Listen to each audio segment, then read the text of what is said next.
हाल ही में वक्फ बिल पारित होने के बाद से पश्चिम बंगाल में राजनीतिक और धार्मिक संघर्ष गहराता नजर आ रहा है। इस बिल के खिलाफ राज्य की मुख्यमंत्री ममता बनर्जी ने अपनी चिंता व्यक्त की है और कहा है कि अगर उसकी सरकार बदलती है तो वो इस कानून को रद्द कर देंगी। इसके बाद से ही राज्य में स्थिति और भी तनावपूर्ण हो गई है। राजनीतिक बयानबाजी तेज हो चली है। वक्फ बिल में प्रमुख बदलाव किए गए हैं, जिनके तहत वक्फ संपत्तियों के प्रशासन को केंद्र सरकार के अधीन कर दिया गया है। इससे राज्य सरकारों की भूमिका सीमित हो जाती है और विशेष रूप से पश्चिम बंगाल में इस मुद्दे को लेकर धार्मिक और राजनीतिक हलचल बढ़ गई है। विपक्षी दलों ने इसे धर्मनिरपेक्षता के खिलाफ बताया है और आरोप लगाया है कि इससे धार्मिक स्वतंत्रता पर असर पड़ेगा। On behalf of All India Trinamool Congress, under the leadership of the Mamata Banerjee, I strongly oppose the bill in entirety.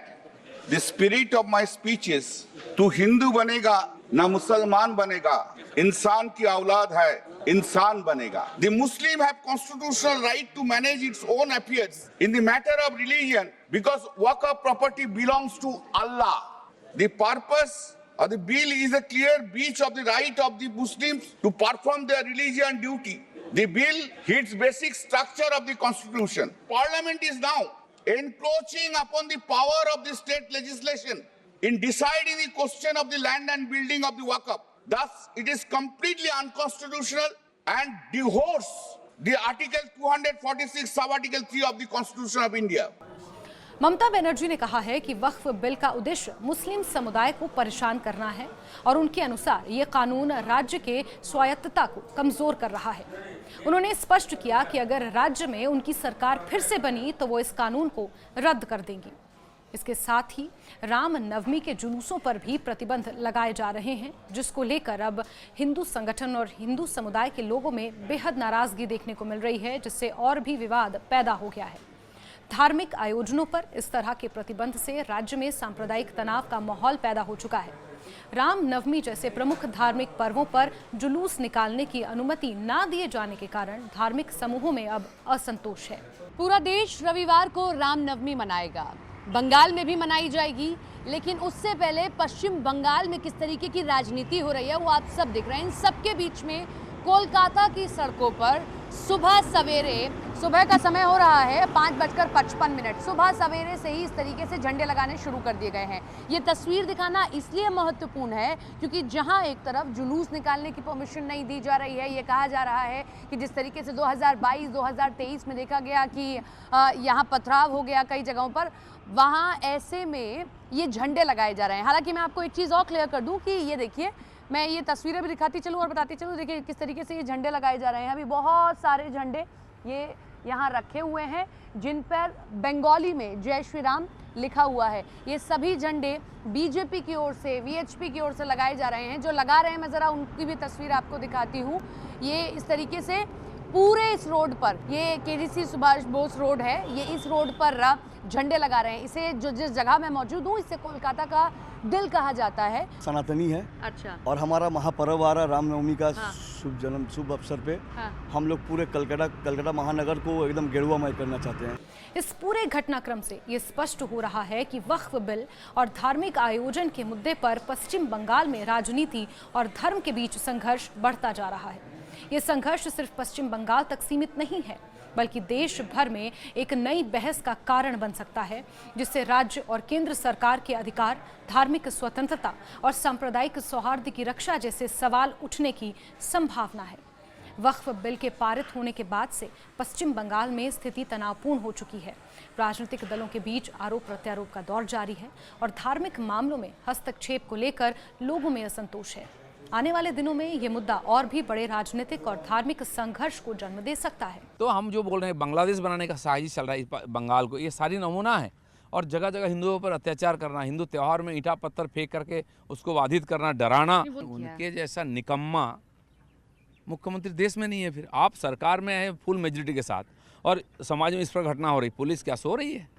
आप क्यों नहीं पकड़ते? मतलब जो भी है उसको उठाओ पकड़ो, सब वीडियो अवेलेबल होता है। अभी ईद हो गया, रास्ता में लाइट लगा दिए, लेकिन अब रास्ता में चल नहीं सकते, इतना गड्ढा है। ये जान गए कि मुसलमान तो हमारा वोटर है, मजबूर है, इसलिए कोई डेवलपमेंट का काम मत करो। मुस्लिम समाज को भी सोचना चाहिए कि आपको खेल डरा रहे हैं, धमका रहे हैं, लालच दे रहे हैं, आपकी विकास नहीं हो रही। बंगाल के मुसलमान को गरीब रख करके बीजेपी का नाम से डरा करके वोट लेना, ये कब तक चलना? आपको बता दें कि पश्चिम बंगाल में धर्म के नाम पर संघर्ष और विवादों का इतिहास काफी पुराना है। राज्य में धार्मिक विविधता के बावजूद समय समय पर राजनीतिक और धार्मिक कारणों से यहां तनाव और संघर्ष होते रहते हैं। वक्फ बिल के संदर्भ में जो हालिया विवाद उत्पन्न हुआ है वो एक नए मोड़ के रूप में सामने आया है, लेकिन इससे पहले भी कई बार धर्म के नाम पर पश्चिम बंगाल में हिंसा और राजनीतिक संघर्ष हुए हैं। आइए जानते हैं कुछ ऐसी ही महत्वपूर्ण घटनाओं और उनके पहलुओं के बारे में। साल 2017 और 19 का अगर जिक्र करें तो इस साल भी रामनवमी पर हिंसा देखने को मिली थी।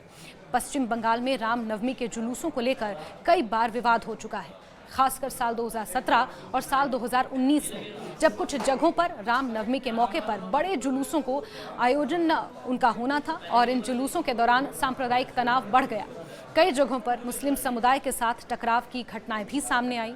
साल 2019 में खासकर कलाई कुंडा और रायगंज जैसे इलाकों में रामनवमी के जुलूस के दौरान हिंसक घटनाएं हुई, जिसमें सार्वजनिक संपत्ति को नुकसान पहुंचा और कई लोग घायल हुए। इन घटनाओं को लेकर राजनीतिक आरोप प्रत्यारोप भी हुआ और राज्य सरकार पर सांप्रदायिक सौहार्द बनाए रखने में असफल होने का आरोप लगा। वहीं हुगली में सांप्रदायिक दंगे साल 2016 में भड़के। हुगली जिले के एक इलाके में धार्मिक विवाद के चलते सांप्रदायिक दंगे भड़क गए थे। ये दंगे मुस्लिम और हिंदू समुदाय के बीच हुए थे और इसमें कई लोगों की जान भी गई थी, जबकि संपत्ति को भी भारी नुकसान पहुंचा था। ये घटनाएं उस समय हुई जब एक विशेष धार्मिक आयोजन के दौरान विवाद उत्पन्न हुआ था। इसके बाद राज्य सरकार की स्थिति नियंत्रित करने के लिए पुलिस का सहारा राज्य सरकार को लेना पड़ा था। वहीं दीननगर हिंसा 2015 भी आपको याद दिला दें, जब पश्चिम बंगाल के दीननगर में एक सांप्रदायिक हिंसा हुई थी। यह हिंसा एक धार्मिक स्थल को लेकर उत्पन्न हुई थी। इस हिंसा में स्थानीय समुदायों के बीच टकराव हुआ था, जिसके बाद प्रशासन ने स्थिति को काबू में करने के लिए कर्फ्यू तक लगा दिया था। इन घटनाक्रम ने ये साफ कर दिया कि धार्मिक स्थलों और परंपराओं को लेकर राज्य में किस तरह के विवाद होते हैं, जो बाद में बड़े सांप्रदायिक संघर्ष का रूप ले सकते हैं। तो दंगा साल 2014 में भी हुआ बख्शीनगर में। जब सांप्रदायिक तनाव उत्पन्न हुआ तब एक धार्मिक आयोजन के दौरान आपसी विवाद बढ़ गया था। इस घटना में भी हिंसा भड़की और कई लोग इसमें जख्मी हुए। इसके बाद स्थिति को शांत करने के लिए पुलिस को इंटरवीन करना पड़ा। ये भी दिखाता है कि राज्य में धर्म के नाम पर संघर्ष कितने संवेदनशील हो सकते हैं। पश्चिम बंगाल में धर्म के नाम पर संघर्षों की लंबी और जटिल कहानी है, जो अब वक्फ बिल के विवाद के रूप में नया मोड़ ले रही है। ये मुद्दा केवल राज्य की राजनीति तक सीमित नहीं है, बल्कि पूरे देश में धर्मनिरपेक्षता और धार्मिक स्वतंत्रता पर एक बड़ा सवाल भी उठा रही है और इस सवाल को विपक्षी पार्टियां जोरों शोरों से भुना भी रही हैं। आने वाले समय में अगर स्थिति ऐसी ही बनी रहती है तो ये और भी बड़े सांप्रदायिक तनाव और राजनीतिक संघर्ष को जन्म दे सकता है।